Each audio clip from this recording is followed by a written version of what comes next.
As mentioned in the previous video, reference frames, just like rigid bodies, can undergo transformations such as translations as well as rotations. And a few things to note here is that even when subjected to a translation or a rotation, the angle between the two unit vectors, in this case is set as 90 degrees, is not going to change. In addition, the length of the unit vectors, the length of 1, is also not going to change when subjected to a rotation or a translation. Lastly, I want to point out is that, again, just like other rigid bodies in a space, in order to describe the motion of a reference frame, you need a second reference frame in which you can express its motion, right? And so for the remainder of this video, we're actually going to focus our discussion on describing the rotation of a reference frame with respect to a second frame. Now, hopefully you remember that if you have to define a point on a plane, you first define a reference frame, which has an origin and its two unit vectors, and then the location of that point is the position vector that's drawn from the origin of the frame to that point. And then if we actually were to write this out, we describe this position vector in terms of the A1 and A2 components. So for example, we break this position vector down into its two components in the x and the y direction, and if we call the magnitude of this vector x and the magnitude of this vector y, we now have ROP is equal to x of A1 plus y of A2.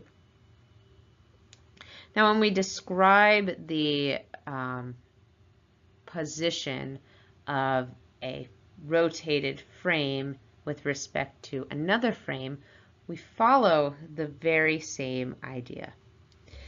So imagine that we have our reference frame here, frame A, our two unit vectors, and our origin O. And imagine now we have a rotated reference frame.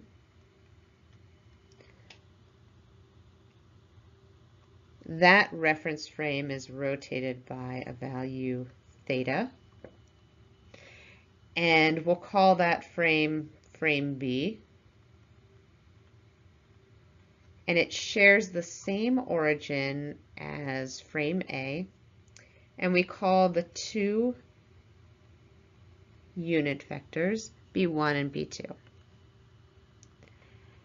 Now, just like we did when we were defining the position vector ROP, if we want to describe frame B and frame A in terms of position, we have to describe the B1 vector and the B2 vector in terms of A1 and A2.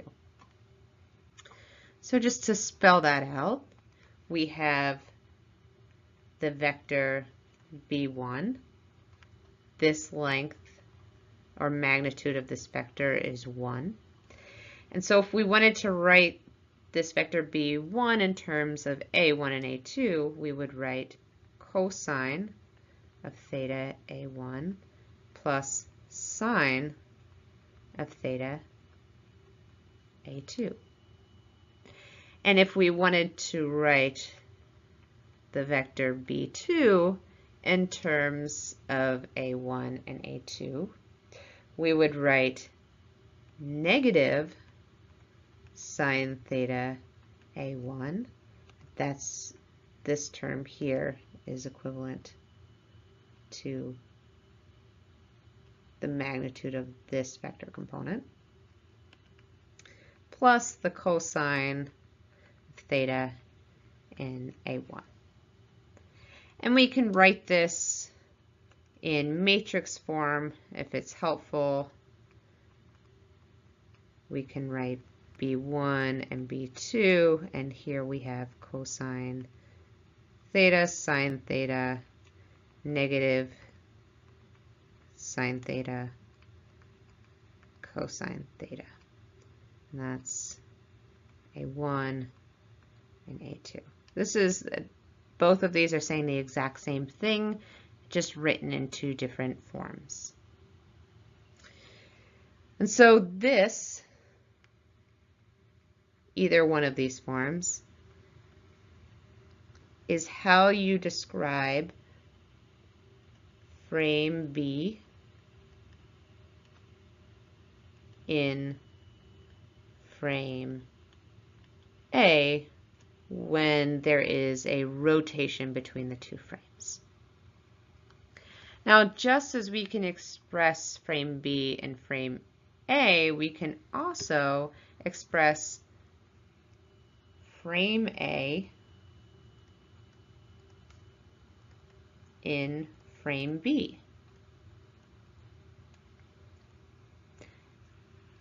In other words, we can write A1 in A2, these two unit vectors, in terms of B1 and B2.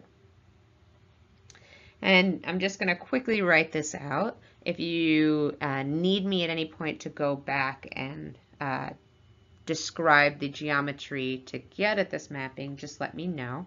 But we have A1 is equal to cosine of theta, B1, minus sine of theta, B2. And then we have A2 is equal to sine of theta, B1, plus cosine of theta, B2.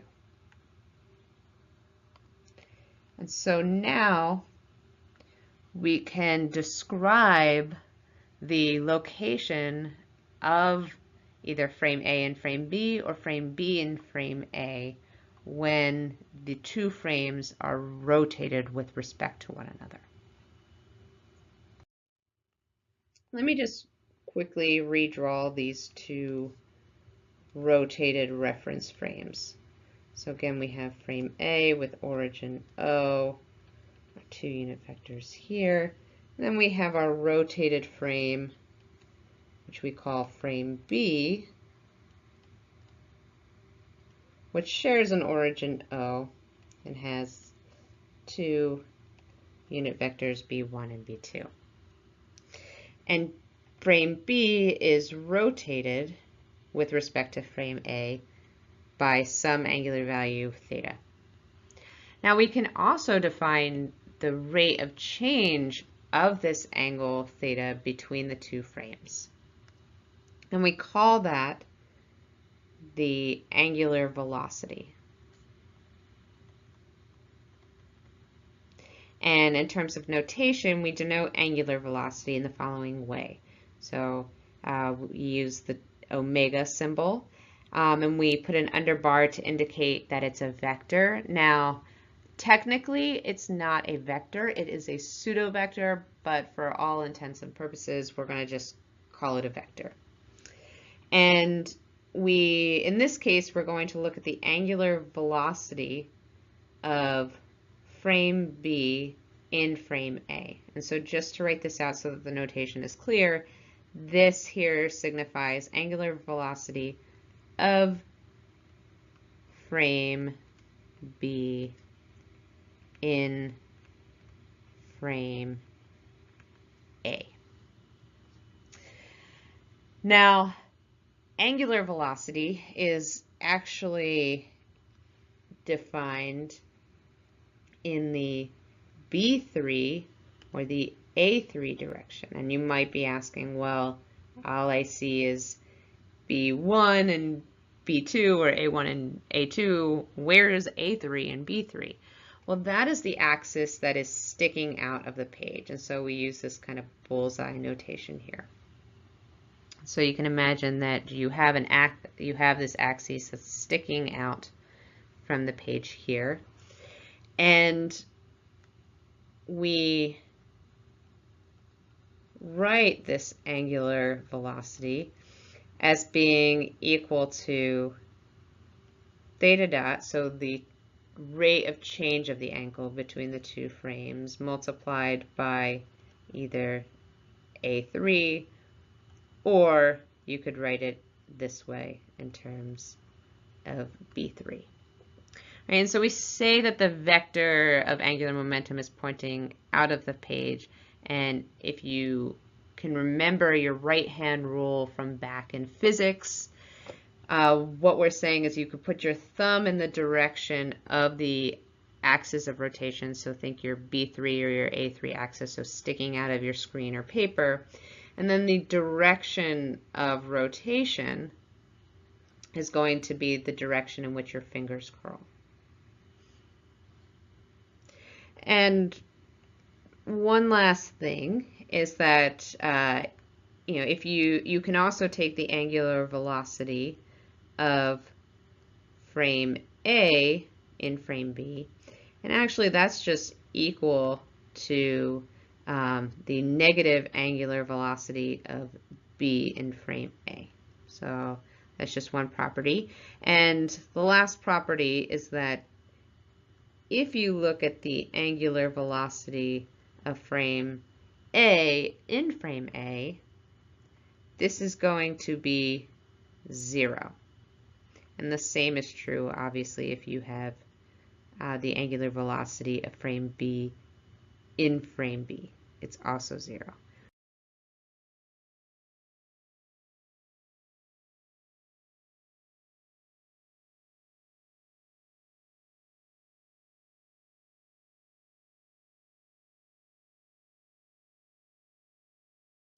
So now that we can describe the at least rotational motion between reference frames, we're going to go back to the old example of a spider moving on a Roomba robot and use multiple reference frames in order to describe the kinematics of the spider.